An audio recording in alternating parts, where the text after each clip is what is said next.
कोशिश तो बहुत की है लेकिन यूनिवर्सिटी ने जो है पहले से बच्चों को इन्फॉर्म किया हुआ था और न्यू पेपर चेकिंग स्कीम लेके आ चुके हैं और इस दफ़ा तकरीबन वो कंप्लीट इम्प्लीमेंट होने जा रही है। आप बच्चों को पहले भी इन्फॉर्म किया था, प्लीज़ ये वीडियो एंड तक देखना है तमाम बच्चों ने कि आपके नेक्स्ट टाइम जो है वो मैक्सिमम मार्क्स आएँ। अब हुआ क्या है और यूनिवर्सिटी हायर ऑफिशियल से रिक्वेस्ट होगी इस दफ़ा बेशक आप वो इम्प्लीमेंट ना करें लेकिन अगली दफ़ा आप बेशक इम्प्लीमेंट करना चाहें कर दीजिएगा। बट उम्मीद नहीं लगती कि वो यूनिवर्सिटी इस दफ़ा रहने दे और अभी फ़िलहाल जैसे मार्किंग चल रही है उसी के अकॉर्डिंग ही किया जा रहा है। आप लोगों ने अपने आप को किस तरह से महफूज़ रखना है, महफूज़ से मुराद ये है कि अपने आप को किस तरह से अपडेट करना है कि नई पॉलिसी के अकॉर्डिंग जो है वो आप न्यू पेपर चेकिंग पॉलिसी के अकॉर्डिंग आप जो है उसको कंप्लीट अस्सलाम वालेकुम इम्प्लीमेंट कर डियर सकें। कोलीग्स। चलिए जैसा वीडियो कि आप स्टार्ट करते जानते हैं। हैं कि इस सबसे दफ़ा हम पहले जो क्वेश्चन है वाइज मार्किंग जैसे पे कि आप जाएंगे, लोग यहाँ पर देख तो सकते कुछ हैं कि ज़रूरी ये हिदायत। क्वेश्चन पेपर आंसर सबसे शीट पहले है, ठीक ये है। जो यहाँ कापी पर का शीट बार में आपने अपना रोल नंबर लिखना है, ठीक है। रोल नंबर वाली जगह पर रोल नंबर लिखना है, रजिस्ट्रेशन यहाँ पर जो है वो अपना आप इसको थोड़ा-सा और ज़ूम कर लेते हैं। यहाँ पर जो है एग्ज़ामिनेशन सेंटर लिखना है, यहाँ पर स्प्रिंग ऑटम है, बाकी शनाख्ती कार्ड नंबर है और डिटेल है, ठीक है। अब इसमें गलती स्टूडेंट ये करते हैं कि इसमें जो शनाख्ती कार्ड नंबर है, वो शनाख्ती कार्ड नंबर की जगह ऊपर-नीचे या 0 ऊपर-नीचे हो जाएँगे, तब भी मसला होगा। तीसरे नंबर पर ये जो ऊपर कोड नज़र आ रहे हैं, इन पर आपने भूल कर भी लाइन नहीं लगानी, क्योंकि कंप्यूटर इसी क्यूआर कोड से ही उसको पढ़ रहा होता है, ठीक है। अब यहाँ पर स्टूडेंट नेम और अपने प्रोग्राम का नाम। अब स्टूडेंट नेम में आपने कंप्लीट अपना नाम लिखना है, इस पे अपनी डिटेल डालनी है। अब एक चीज़ यहाँ पर मैं आपको बताता जाऊँ बेटा, याद रखना है कि आप लोगों को ड्यूरिंग पेपर हर चीज़ लिख कर दी गई थी। हर सवाल के लिए 4 सफ़े मुख्तस हैं। इस बशमूल हिस्से पर अल्फाज पर मुकम्मल करें। यानी कि आपने 4 pages are included in answer script complete the relevant. इसलिए मैं आपको हमेशा कहता हूँ कि कभी भी पेपर कहीं पर भी आप कर रहे हो तो कोशिश ये किया करो कि उसको हमेशा रीड किया करो और अपनी तरफ से उसको मत लिखा करो। Do you not right ID card यानी कि अपना शनाख्ती कार्ड नंबर या किसी भी सफ़े के ऊपर जो है कोई भी डिटेल आप लोग नहीं लिखोगे और सिग्नेचर ऑफ डिप्टी सुपरिटेंडेंट के होने भी लाजमी है, ठीक है। अच्छा, पर्चा हल करने से पहले अगले सफ़े पर दी गई हदायत पर गौर से आपने ज़रूर पढ़ना है। टाइम से पहले आप चले जाओ, ठीक है।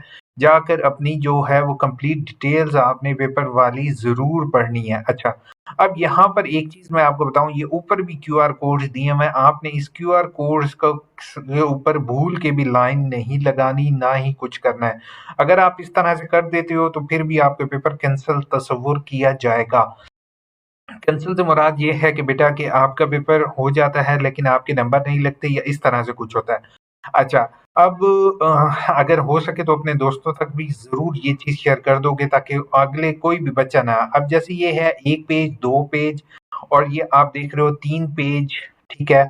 और ये तीसरा सफ़ा है और ये अब चौथा सफ़ा है। अच्छा, अब ये चौथे सफ़े का ना जो answer space answer sheet question number 2, अब क्या है जो क्वेश्चन नंबर 2 है वो आपने यहाँ से स्टार्ट करना है। बेशक आपका सवाल नंबर 1 जो है वो 1 पेज की पहली लाइन भी आपने लिखी है, तो अब दूसरा सफ़ा आपने जो है वो इस्तेमाल नहीं करना है। जहाँ पर क्वेश्चन पेपर की जगह है आपने वहीं से स्टार्ट करना है। अच्छा, उसके बाद उन्होंने हर शीट पर क्यूआर कोड दे दिए हैं।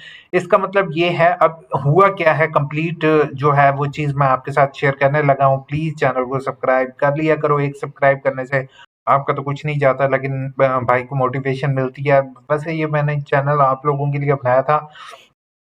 अब यहाँ पर आप लोग देख सकते हो कि ये क्वेश्चन नंबर 4 की जगह है, ठीक है। क्वेश्चन नंबर 5 की उन्होंने सेपरेट जगह दे दी है। अब क्या हुआ है, ये पॉलिसी जो है ना असल में शुरू में ही वो लेके आए थे, उसमें उन्होंने ये चीज़ अब क्वेश्चन पेपर पर भी आप देखोगे सिर्फ 5 सवाल होते हैं, ठीक है। मतलब पहला सवाल, दूसरा, तीसरा और चौथा और 5वां, ठीक है। तो आपने उसी पेज के अकॉर्डिंग ही पहला सवाल, दूसरा, तीसरा, चौथा और 5वां अटेम्प्ट करना है, ठीक है। अब आपने ये गलती नहीं करनी कि पहले सवाल की जगह आप 5वां सवाल जो है वहाँ पर अटेम्प्ट करना शुरू कर दो, ठीक है।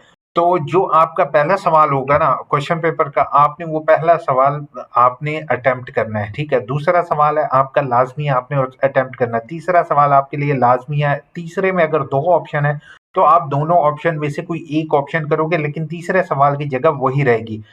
अब यूनिवर्सिटी क्या करने जा रही है, यूनिवर्सिटी ये करने जा रही है कि पहले 4 सफ़े एक टीचर को शो हुआ करेंगे, ठीक है? फिर अगले 4 सफ़े दूसरे टीचर को, कोई और टीचर होगा पूरे पाकिस्तान में उसको शो हुआ करेंगे, तीसरा सवाल जो होगा वो किसी और टीचर को शो होगा। तो जैसे पहले होता था कंप्लीट आंसर स्क्रिप्ट यानी कि तमाम जो 20 के 20 सफ़े एक ही टीचर को शो होते थे, अब उन्होंने उसकी डिवीज़न कर दी है। कि अब हर टीचर के पास जो है वो सिर्फ एक ही सवाल शो होगा। इससे ये होगा अल्टीमेट मार्किंग का जो है वो तरीक़ेकार जो है वो चेंज हो गया है। यानी कि पहले जो नकल लग सकती थी, आप ये सोचते थे कि यार मैं जो है वो कुछ भी लिखाऊँगा अपनी तरफ से तो मेरे तो नंबर मिल जाएँगे। तो अब ऐसा हरगिज़ नहीं होगा क्योंकि हो सकता है कि आपको 4 टीचरों ने छोड़ दिया, उसने आपकी रीड नहीं की। जो 5वां टीचर ने पूरा पेपर पढ़ लेगा और वो 5वां जो है वो पूरा सवाल आपका पढ़ लेगा तो वो आपके कितने नंबर देगा वहाँ से पता चल जाएगा। इसी तरह जो है नेक्स्ट जो आने लगा है वो शायद एआई मार्किंग सिस्टम भी वो इंक्लूड कर देंगे इसमें। एआई से ये होगा कि आपने जो चीज़ लिखी है एआई टीचर फिर भी उन बच्चों को पास कर देता है, लेकिन एआई कभी भी बच्चों को पास नहीं करता, ठीक है? क्योंकि कंप्यूटर को पता है अगर आपने सही जवाब लिखा है तो कंप्यूटर उसको सही कंसीडर करेगा, अगर गलत लिखा है तो कंप्यूटर उसको गलत लिखेगा। अभी फ़िलहाल मैं जो टूल्स यूज़ कर रहा हूँ आजकल और उनको मैं देख रहा हूँ तो वो मैं आप सबको बताता जाऊँ कि हमारी सोच से ज़्यादा फ़ास्ट टूल्स, एडवांस टूल्स आ गए हैं। अगर आप ये समझते हो कि हम थोड़ी-सी गंदी राइटिंग में भी लिख देंगे, मेरे पास ऐसे भी टूल्स अवेलेबल हैं, अगर उसको ने वो खराब राइटिंग में भी लिखी है चीज़ तो वो भी उसको ईज़िली आइडेंटिफ़ाई कर सकता है, पढ़ सकता है। तो हमेशा इस चीज़ का ज़हन में रखना है आप लोगों ने कि कीप इन रिमेंबर दैट कि जो भी चीज़ है वो आप लोगों ने एक तो क्लियर कट करके लिखना है, दूसरे नंबर पर आपने जो भी उसकी जगह होगी आपने वहीं पर लिखना है, तीसरे नंबर पर आपने कोई भी सवाल को जो है वो पेपर के अंदर कोई भी जगह ऐसी मत छोड़िएगा जहाँ पर आपने जो है वो अगर मिसाल के तौर पर पहले 4 सफ़े जो हैं एक सवाल के लिए हैं, तो दूसरा सवाल जहाँ पर स्टार्ट हो रहा हो, तो स्टूडेंट गलती ये करते हैं, अब मिस्टेक कौन-सी ये करेंगे, मिस्टेक ये करेंगे मिसाल के तौर पर ये जो एक सवाल है, मिसाल के तौर पर फॉर एग्ज़ाम्पल ये जो पिछला सफ़ा है, पिछले सफ़े पर मेरा एक सवाल का थोड़ा-सा हिस्सा बच गया और मैंने यहाँ पर दूसरे सवाल के अंदर वही हिस्सा लिखना शुरू कर दिया। तो यहाँ पर आपने दूसरे पहले सवाल का कोई भी हिस्सा इस सफ़े पर नहीं लिखना है। यहाँ पर ऊपर दिखा होगा कि क्वेश्चन नंबर 2 इज़ स्टार्टिंग, ठीक है? क्वेश्चन नंबर 2 का मुराद ये है कि आपने अब सवाल नंबर 2 स्टार्ट ले लेना है। अच्छा, इसके बाद आपने जो है वो बच्चे क्या करते हैं यहाँ पर मार्जिन लाइन्स लगाना चाहो लगा दो, ठीक है? अगर मार्जिन लाइन ना भी लगाओ तो मार्जिन लाइन लगाते टाइम इसके ऊपर लाइन ना आ जाए आपकी। अगर इसके ऊपर लाइन आ जाती है तो फिर सोच लेना कि आपका पेपर जो है वो क्वेश्चन जो है वो स्कैनेबल नहीं रहेगा। अगर स्कैनेबल ना रहा तो फिर समझो कि आपका पेपर कंसीडर नहीं होगा। Hope so this video is helpful, आप लोगों के लिए मददगार होगी। परेशान नहीं करना था but I will really want to show you EIUU Islamic बाल open university new policy for paper marking, ठीक है? Hope so you will save from this. और अब मेरे से ज़्यादातर बच्चे ये सवाल करेंगे सर हमसे गलती हो गई, हमने जो है वो पहले 2 पेजेस पर पहला सवाल कर लिया और दूसरे पेजेस पर, तो यूनिवर्सिटी से मेरी हम्बल रिक्वेस्ट है, नो डाउट आपने ये जो है अच्छी पॉलिसी थी आपने यहाँ पर इम्प्लीमेंट की, यहाँ पर स्टार्टिंग में भी लिखा हुआ था, ठीक है? आप यूनिवर्सिटी को ये नहीं कह सकते हो कि सर हमें तो पता नहीं था। बेटा ये जो इंस्ट्रक्शंस आपको यहाँ पर लिखी हुई हैं और यहाँ पर जब आप सिग्नेचर कर देते हो, ठीक है? सिग्नेचर की में भी जगह ना हो, तो आपको ये इंस्ट्रक्शंस उन्होंने फ्रंट पेज पर लिख दी थी, ठीक है? तो अगर आपने उसको नहीं पढ़ा और आपने 2 पेजेस के बाद आपने दूसरा सवाल स्टार्ट कर दिया, तो आपकी जो टीचर को सफ़ा शो होगा, दूसरे टीचर को सफ़ा शो होगा, वो चौथे नंबर का पेज होगा। फिर टीचर क्या करता है, टीचर वो चौथे नंबर के पेज की बेस पर अगर आपने 4 लाइनें लिखी हुई हैं, तो आपको 2 नंबर देगा। अब पहले सवाल में 4 सफ़े हैं। अब टीचर मैक्सिमम उसके पास ऑप्शन शो हो रहा होगा वो 20 नंबर है। अब 20 में से मैक्सिमम 11, 12, 13, 14 हद से ज़्यादा 18 नंबर दे देगा आपको, लेकिन वो 18 जो होंगे वो आपके दोनों सवालों के नहीं कंसिडर होंगे, ठीक है? तो मेरी यूनिवर्सिटी से एक रिक्वेस्ट ये होगी, इस दफ़ा आप काइंडली कोशिश ये करें कि पहले 2 सवाल जो हैं वो जस्ट एक टीचर को बेशक शो कर दें, ठीक है? और बाकी जो 2 सवाल होंगे दूसरे टीचर को शो कर दें, या बेहतर ये होगा इस दफ़ा जो है वो कंप्लीट आप जो है वो पेपर टीचर्स को दे दें। लेकिन नेक्स्ट टाइम जो है वो पेपर अगर जो जैसे आप ये सॉर्टिंग की हुई है, नेक्स्ट टाइम ये पॉलिसी इम्प्लीमेंट कीजिएगा, क्योंकि बहुत से बच्चों को ये चीज़ जो है नो डाउट उन्होंने क्वेश्चन में रीड नहीं की और इससे रिजल्ट पर इम्पैक्ट पड़ सकता है। लेकिन रिजल्ट पर तो नहीं पड़ेगा, बाकी यूनिवर्सिटी को तो हम कुछ नहीं कह सकते, और यूनिवर्सिटी जो है अगर यूनिवर्सिटी अपने पेट्रोल फंड में कुछ इंक्रीज करना चाहती है तो फिर वो इम्प्लीमेंट कर सकती है, क्योंकि यूनिवर्सिटी को आप कुछ नहीं कह सकते हो। क्योंकि यूनिवर्सिटी ये पॉलिसी जो है ना वो सीरियसली मैं यूनिवर्सिटी को कुछ नहीं कहना चाहूँगा, क्योंकि यूनिवर्सिटी ऑफिशियल्स में से मेरे अपने टीचर्स भी हैं। तो मैं कभी भी उनके जो है वो मेरे बहुत नाइस टीचर्स हैं, तो उनको मैं कुछ नहीं कह सकता, लेकिन जो है यहाँ पर आप लोग देख सकते हो, इसको रीड कर सकते हो कि उन्होंने ये चीज़ पहले से मेंशन कर दी थी।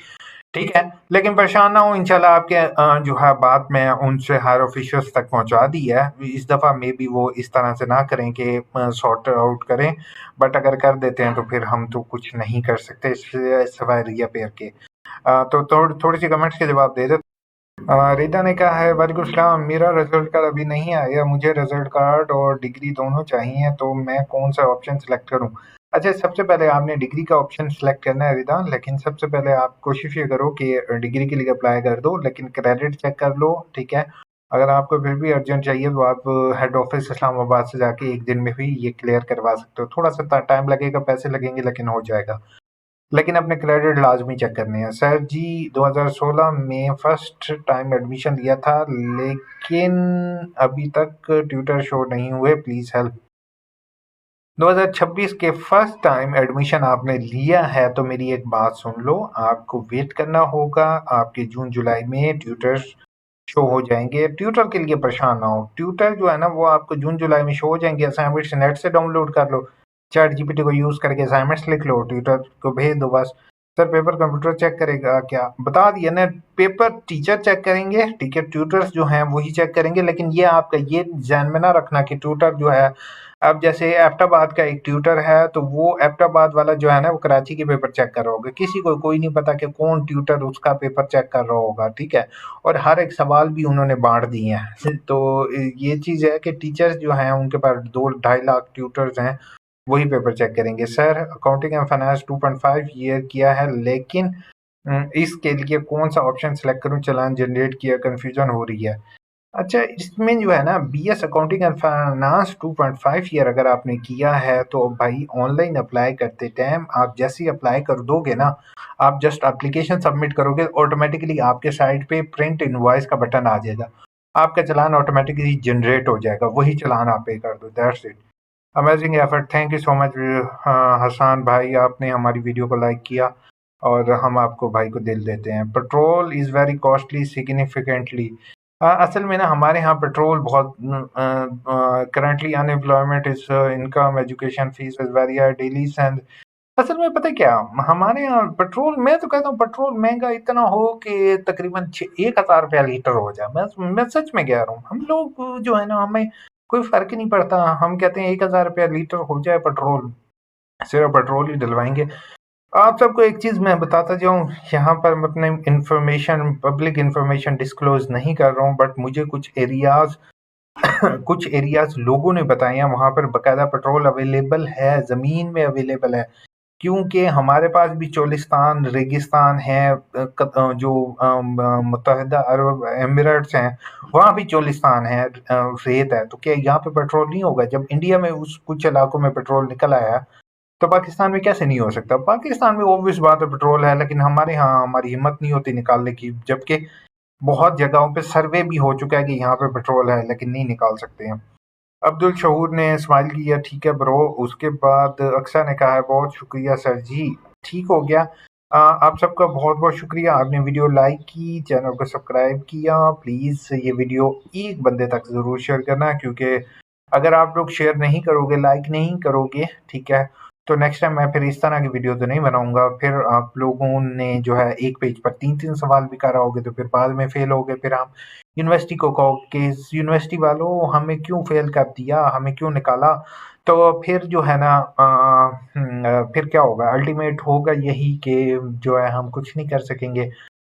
तो बेहतर ये है शेयर कर देना, लाइक कर देना, सब्सक्राइब कर देना। अपना ख्याल रखना, दुआ में याद रखना। टेक केयर, अल्लाह हाफ़िज़। ये वीडियो अच्छी लगी होगी आपको, ऐसी इन्फॉर्मेटिव वीडियो के लिए यू इन्फो को प्लीज़ सब्सक्राइब ज़रूर कीजिए। एक सब्सक्राइब करने से जो है वो मुझे मोटिवेशन मिलेगी और मज़ीद ऐसी वीडियोस बनाता रहूँगा। शुक्रिया।